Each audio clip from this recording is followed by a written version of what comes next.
우리가 어리석은 자라고 했을 때, 어리석은 자의 뜻은 이제 기본적으로는 어리고 작다라는 뜻을 갖고 있는데,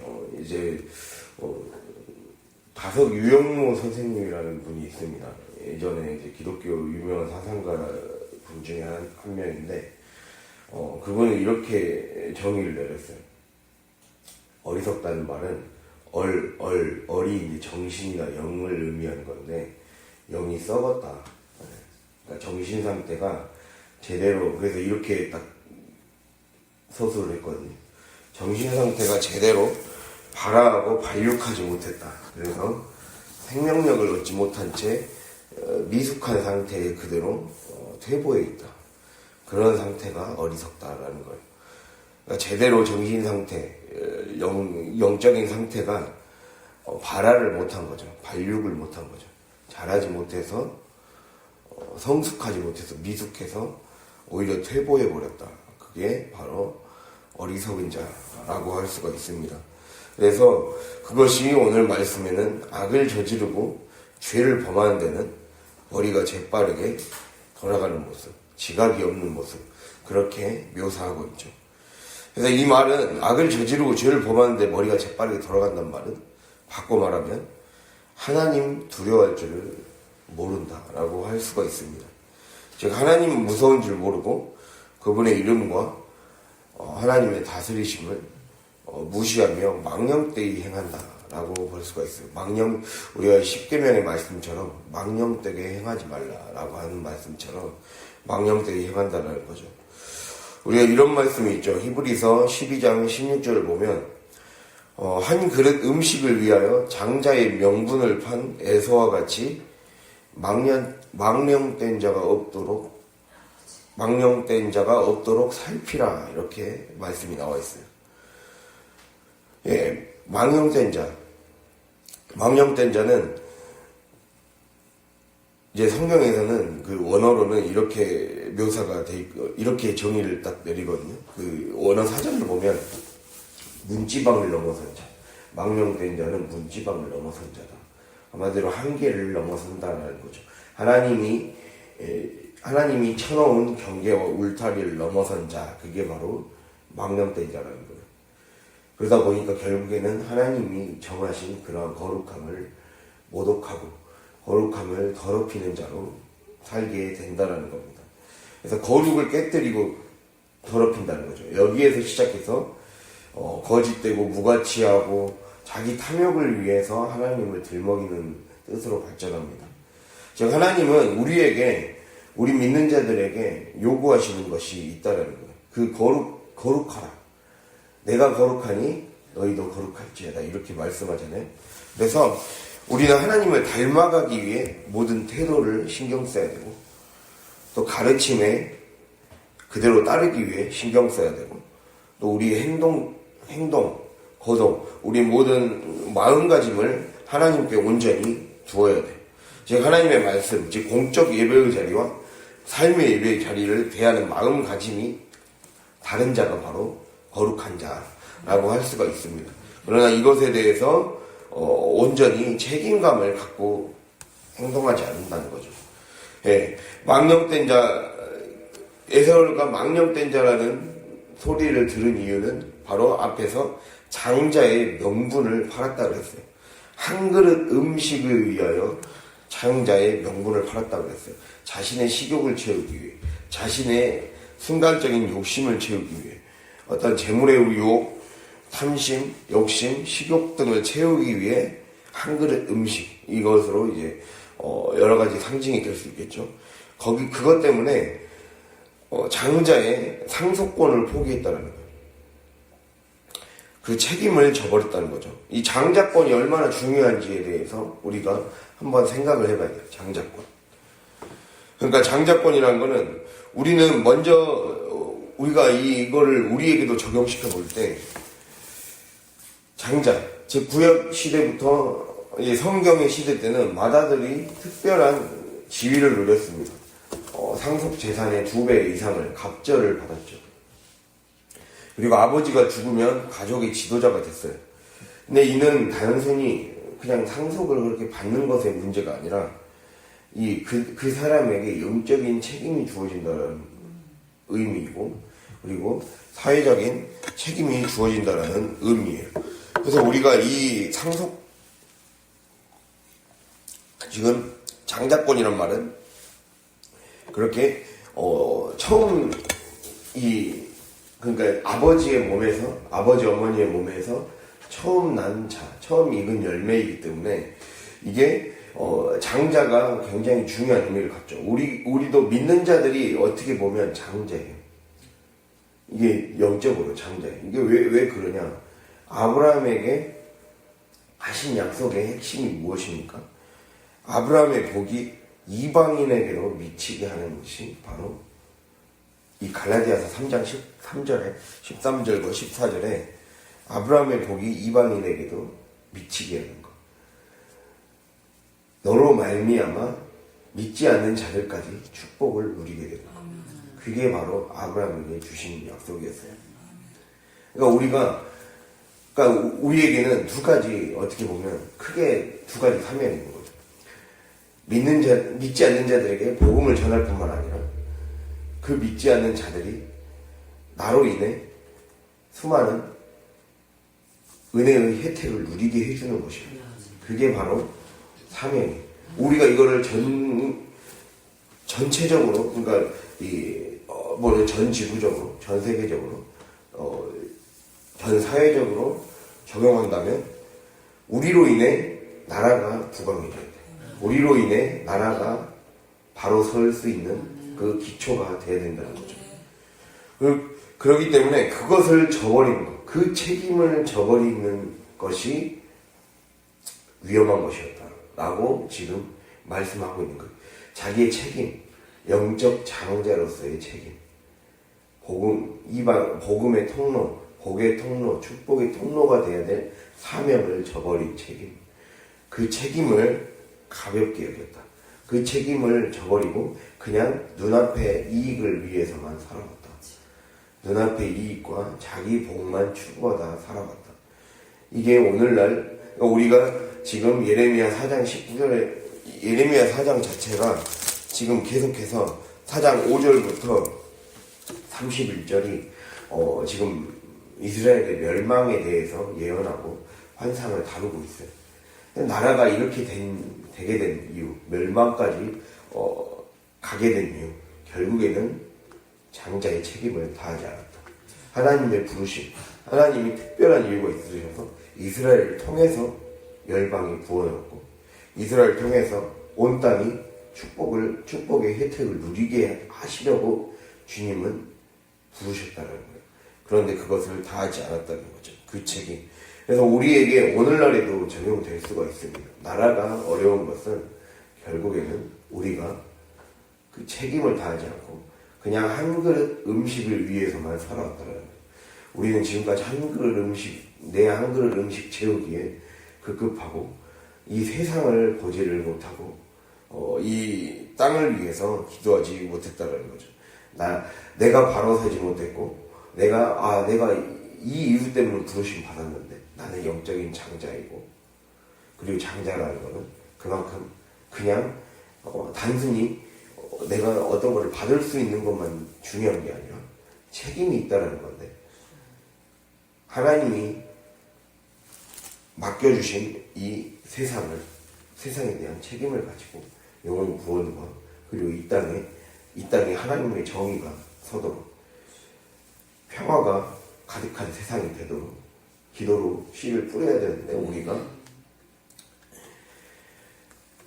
그거를 책임을 온전히 느끼지 못하고 내 책임으로 여기지 못했다는 거죠. 그래서 결국에는 한 그릇 음식을 위해 살아온 우리의 모습을 보게 됩니다. 그것 때문에 그 책임을 저버림으로 인해 약속의 자손에서는 떨어지고 말았다는 거예요. 그게 창세기의 모습이죠. 우리는 창세기 말씀들을 통해서 어떻게 해야 약속의 자손으로 끝까지 주님께 선택받을 수 있는가를 보여주고 있어요.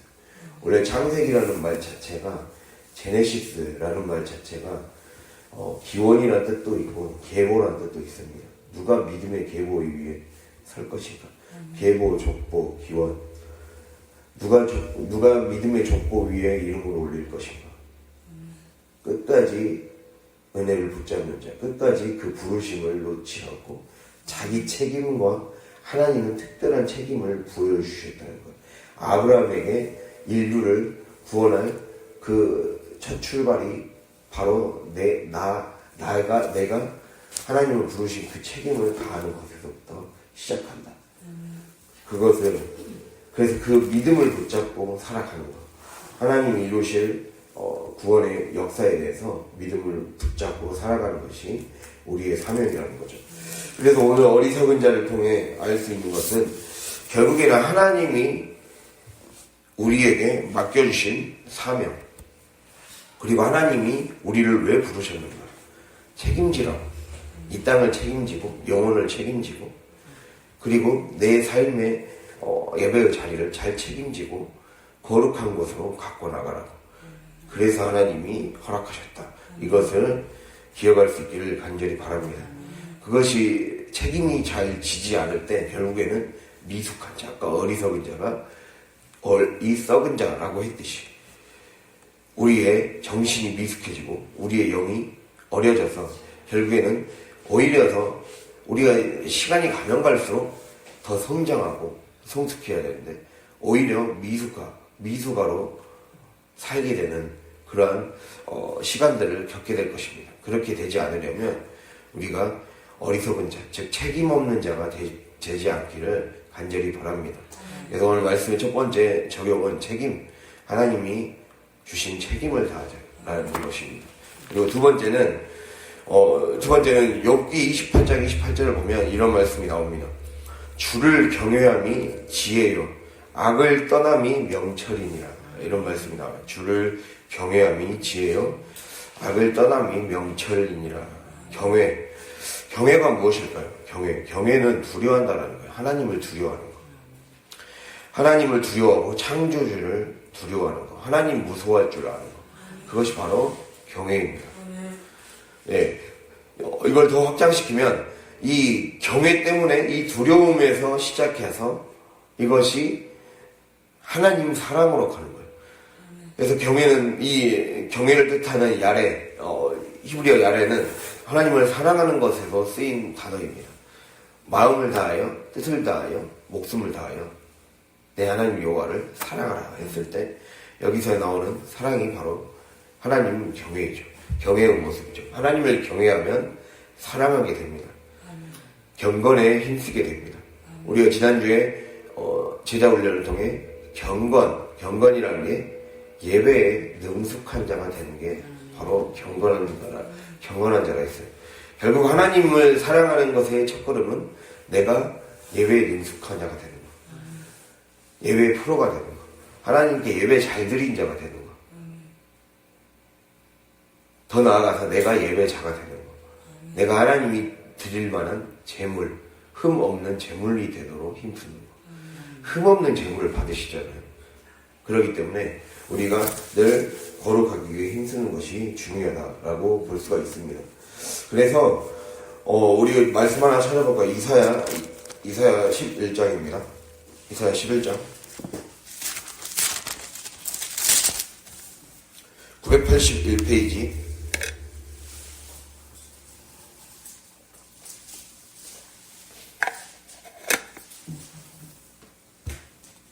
11장 2절 3절입니다. 981페이지 11장 이사야 11장 2절 3절 함께 읽도록 하겠습니다. 그의 위에 여호와의 영 곧 지혜와 총명의 영이요 모략과 재능의 영이요 지식과 여호와를 경외하는 영이 강림하시리니 그가 여호와를 경외함으로 즐거움을 삼을 것이며 그의 눈에 보이는 대로 심판하지 아니하며 그의 귀에 들리는 대로 판단하지 아니하며. 아멘. 우리가 하나님을 향한 두려움이 사랑으로 발전하게 되고 그 사랑은 하나님께 대한 참된 예배자가 되는 것, 예배에 능숙한 자가 되는 거라고 했습니다. 결국에는 이것이 우리의 삶의 경외가 실제적인 그 삶의 모습으로 나타나려면 여호와의 영이 임해야 됩니다. 그러니까 하나님의 영이 임해야 하나님을 경외하는 마음이 임해요. 여호와의 영이 임하는 거. 즉 여호와의 영이 그 위에 임하면 무엇이라 말씀합니까? 지혜와 총명이에요. 모략과 재능이에요. 지식과 여호와를 경외하는 영이 강림하게 된다는 거예요.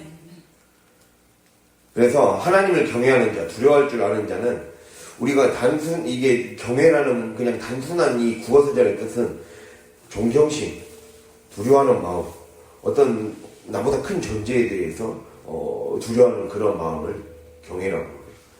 근데 그것이 단순히 그냥 어떤 존경하는 마음 이걸 넘어서서 이제는 완전히 이 여호와의 영이 임하게 되면 지적이고 의지적이고 감정적이고 인격적인 어떤 총체적인 변화가 일어나게 된다는 거죠. 이 우리 안에 경외하는 마음은 하나님의 영이 우리를 강하게 사로잡고 있어야 경외하는 마음이 일어난다는 겁니다. 그것을 주님이 우리에게 말씀하고 있죠. 그래서 하나님의 영이 강하게 임해야 주님이 우리 삶의 주인이 되어서 참된 예배자로 살 수가 있다라고 얘기하고 있습니다. 그래서 악을 떠나는 것이 지혜라는 거예요. 하나님 두려워할 줄 아는 것이 경외라고 그랬고, 그 경외가 사랑하는 모습, 하나님을 사랑하고 하나님을 잘 섬기려는 모습, 예배자의 모습으로 나타난다고 했으니까 당연히 악을 떠나는 것이 지혜라는 거죠. 또 머리가 똑똑한 게 지혜가 아니라 악을 떠나는 것이 지혜다라고 말씀하고 있다는 거예요.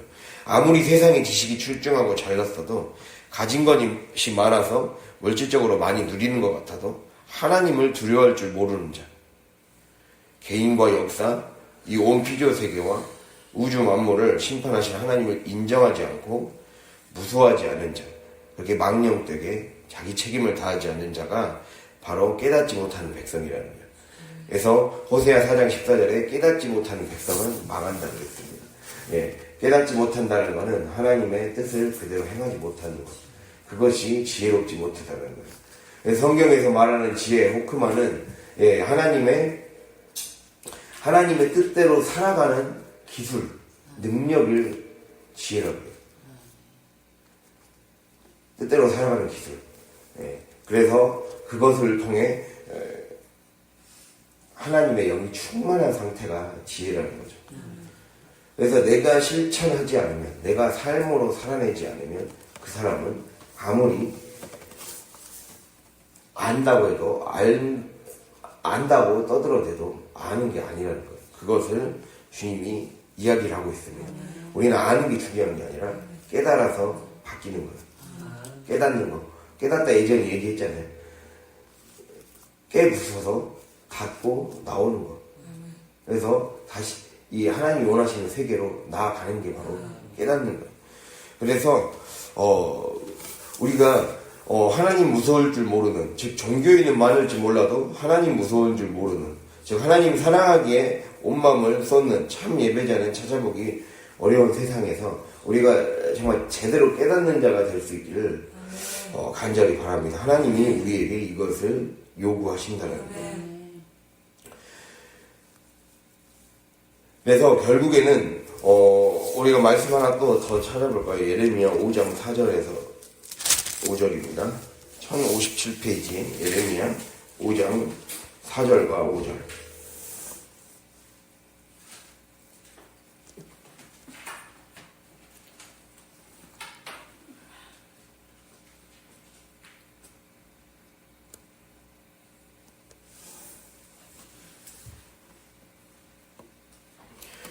함께 읽겠습니다. 내가 말하기를 이 무리는 비천하고 어리석은 것뿐이라 여호와의 길 자기 하나님의 법을 알지 못하니 내가 지급도자들에게 가서 그들에게 말하리라. 그들은 여호와의 길 자기 하나님의 법을 안다 하였더니 그들도 일제히 멍에를 꺾고 결박을 끊은지라.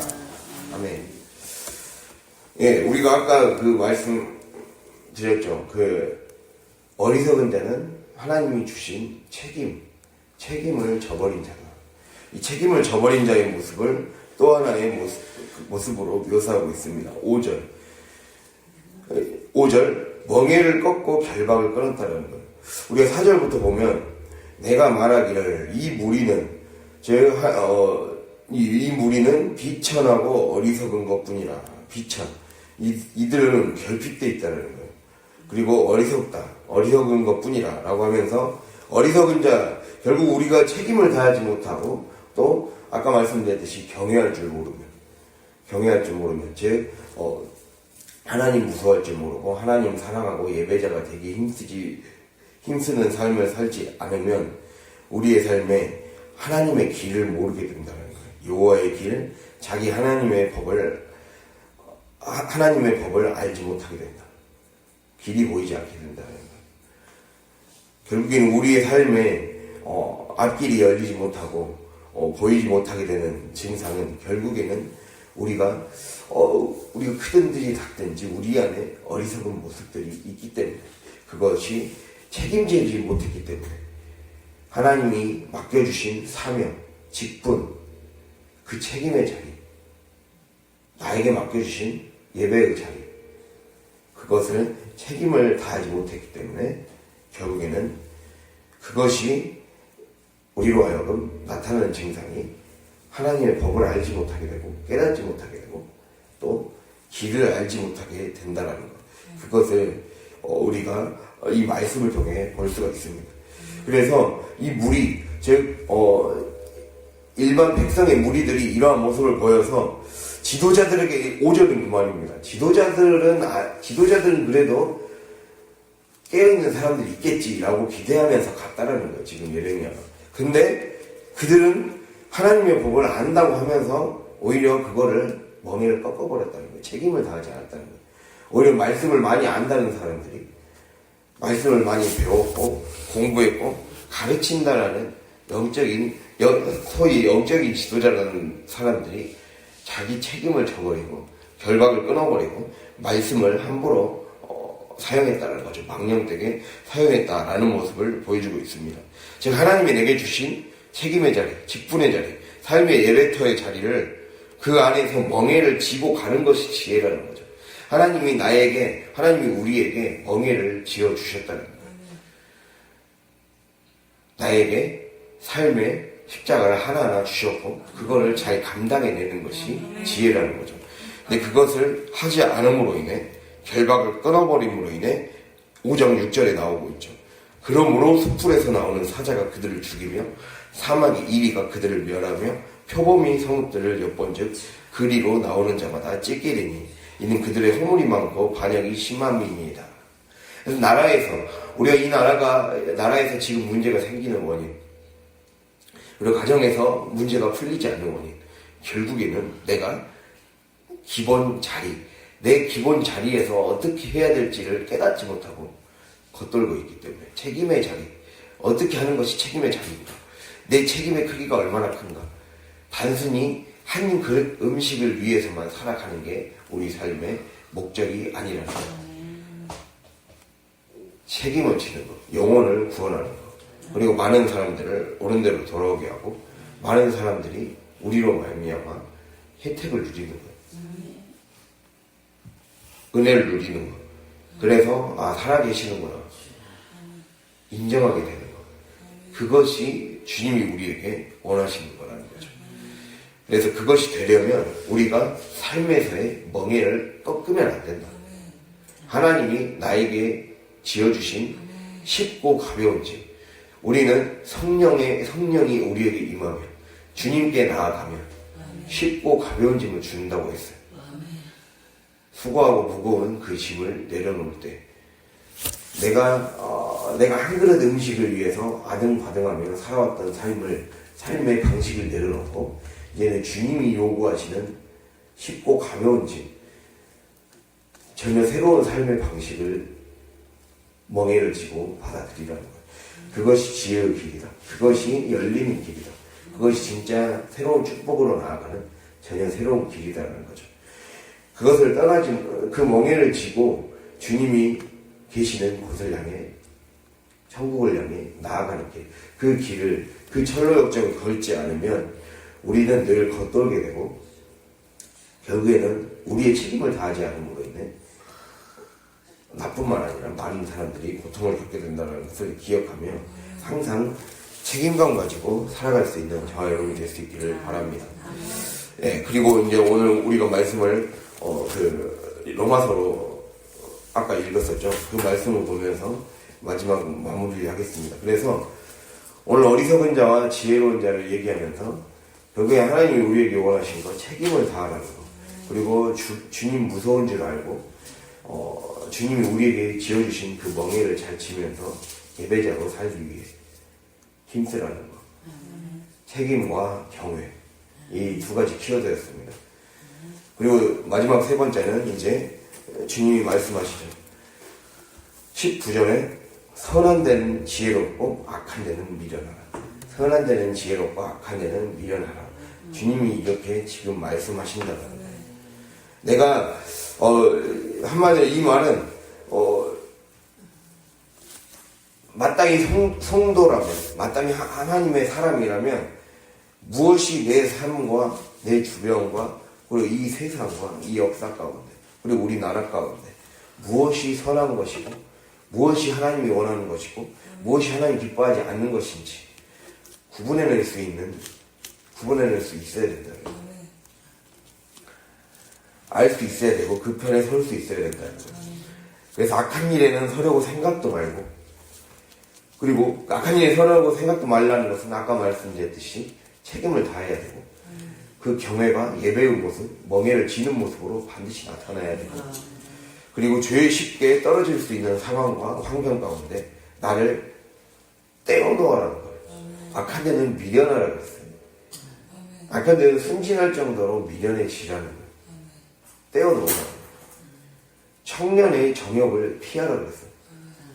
디모데에게 바울이 권면하면서 디모데 후서에서 청년의 정욕을 피하라라고 했어요. 2장 15절에서 17절에 청년의 정욕을 피하고 주를 깨끗한 마음으로 부르는 자들과 함께 의와 평강과 화평을 쫓으라, 사랑을 쫓으라, 이렇게 말씀하고 있어요. 그러니까 우리가 반드시 그 자리를 피해야 되는 거예요. 그래서 오늘 말씀이 17절에 얘기하고 있죠. 내가 너를 교훈하노니 배운 교훈을 거슬러 분쟁을 일으키거나 거치게 하는 자를 살피고 그들에게서 떠나라, 이렇게 하고 있어요. 우리 여기서 중요한 단어는 살피고 떠나라는 거예요. 살피고 분별하고 알아차리고, 그 말이에요. 분별해라. 삶에서 분별해야 된다. 선, 악을 잘 분별해야 된다. 이 땅에 어떤 분들은 지금 예를 들면 지금 사회에서 일어난 일들을 적용하자면 어떤 사람은 좌우의 문제라 그러고 어떤 사람은 그런 식으로 얘기를 해요. 근데 이거는 좌우의 문제가 아니라 정의와 불의의 문제예요. 정의와 불의의 문제. 그러니까 그거를 분별할 수 있어야 돼요. 우리의 삶에서도 나를 죽이려고 오는 것인지 아니면 나와 함께 하려고 오는 것인지 그것을 분별할 수 있어야 되죠. 함께 해야 될 사람인지 아니면 극복해야 될 대상인지를 봐야 된다는 거예요. 그러니까 이 사회가 결국에는 병든 거예요. 병든 모습이 나타나는 거예요. 그건 우리가 역사를 제대로 공부해보면 알 수가 있어요. 지금 사회의 병든 모습이, 병폐가 지금의 극우로 나타난 거거든요. 사회의 병을 치유하지 못했어요. 사회에 청산해야 될 거, 해결하고 가야 될 거, 친일 이후에, 우리가 일본 일제시대 이후에 딱 반드시 해결하고 가야 될 문제를 해결하지 않고 적당히 덮어두고 가다가 문제가 더 커져서 암덩어리가 돼버린 거예요. 그것이 이제 고치려고 하니까 시끄러운 거예요. 그러니까 이게 나라가 참 그게 중요합니다. 그래서 선진국은 그거를 극복한 나라들이 선진국이 된 거예요. 독일이 자기네들의 과거의 죄를 사죄를 했잖아요. 사죄를 하니까 하나님이 선진국으로 다시 회복시켜 주신 거예요. 그게 다 이유가 있습니다. 근데 일본은 사죄하지 않으니까 자꾸 이게 점점 더 우상이 들끓는 곳으로 가고 있잖아요. 이게 다 역사가 얘기를 해주고 있어요. 하나님은 역사를 통해 얘기를 해주세요. 하나님은 개인만 구원하시는 것이 아니라 역사도 구원하십니다.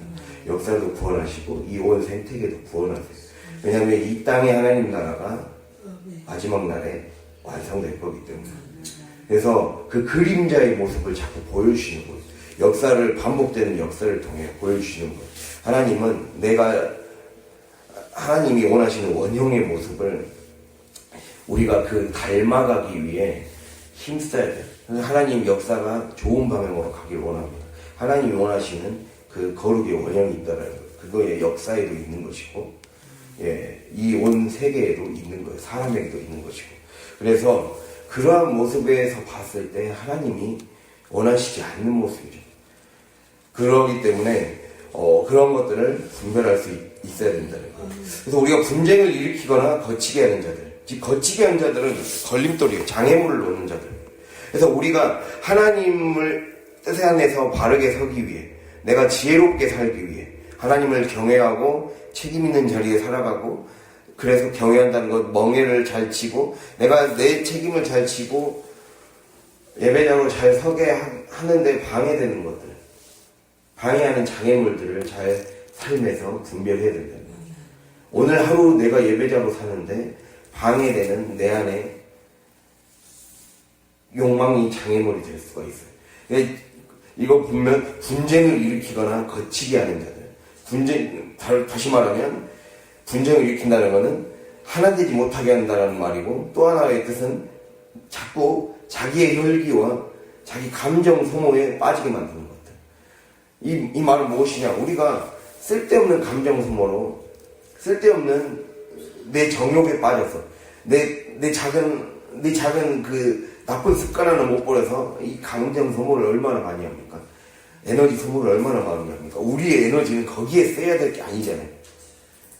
내 나쁜 습관 때문에 또 후회하고 아파하고 또 가슴 치며 통곡할 에너지가, 사실 우리 거기에 에너지를 너무 많이 써버렸어요. 그래서 에너지를 너무 많이 소모해버렸다는 거죠. 근데 우리의 에너지는 소모해야 될 것이 아니라 하나님 나라를 위해 사용되어져야 돼요.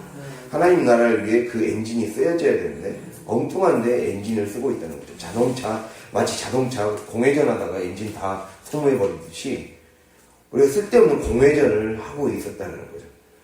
공회전 하는 거예요. 내가 그 공회전 하지 않게 되도록, 그래서 내 마음에 분쟁을 일으키는 거예요. 내 마음에 자꾸 분쟁을 일으키는 거예요. 분쟁을 일으킨다는 건 목표를 향해 못 가게 되는 거예요. 나라도 분쟁을 일으키면 나라가 바로 설 수 없고 더 발전된 나라를 향한 그런 목표를 이룰 수가 없듯이, 우리 삶의 목표는 우리 안에 하나님 나라가 임해서 그 하나님 나라의 혜택을 가정이 누리고 자녀들과 우리 모든 주변 이웃들이 누리는 거예요. 그런데 그것을 못하도록 만드는, 자꾸 내 혈기에 빠지게 만들고 감정 소모에 빠지게 만든다는 거죠. 그리고 또 거치게 하는 자들, 걸림돌을 놓는다는 거죠. 세속과 욕심과 마귀의 걸림돌. 마귀가 놓는 장애물도 있지만 내 욕심이 그 장애물을 또 놓게 만드는 중요한 요인이 되기도 합니다.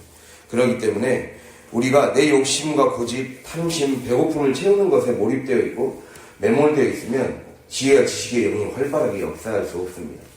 결국 그것이 장애물이 되고, 결국 그것이 내 혈기에 빠지게 만들고 감정 소모를 하게 돼서 공회전을 일으키게 만든다는 거죠. 그래서 우리는 선한 일에는 지혜롭고 악한 일에는 주님이 그래서 미련한 자가 되어라. 무엇이 선한지를 분별할 수 있어야 되고, 이제는 선한 일에 반드시, 악한 일에, 즉 나를 넘어지게 하고 쓸데없는 시간 낭비를, 허비를 하게 만드는 것들을 딱 떨쳐버리고 생산적인 하루를 보낼 수 있도록, 내가 하루하루 생산적인 하루, 주님이 주신 쉽고 가벼운 짐을 지는데 온 마음을 기울여야지, 다시 옛 짐을 가져와서 그 옛 짐 짊어지면서 옛 사람의 모습을 또 붙잡고 살아가지 말아라. 주님이 우리에게 말씀하십니다. 그래서 순종, 선악을 잘 분별하는 것, 악을 떠나는 것, 경외하는 것, 책임을 지는 것. 오늘 이러한 것들을 기억하면서 우리가 관리를 잘해서 정말 하나님이 원하시는 모습, 책임 있는 자, 경외하는 자, 예배자, 그리고 또 우리 삶에 나를 내 삶에 내 안팎을 분쟁을 일으키고 나를 넘어뜨리게 만드는 내 욕심을 잘 다스려서 정말 우리가 정말 하나님 기뻐하시는 것에는 정말 도 같은 사람, 하나님이 기뻐하시지 않는 것에는 그냥 피해버리는 사람, 미련한 사람이 되리라 했어요. 그러한 자가 될 수 있기를 간절히 바랍니다. 기도하겠습니다.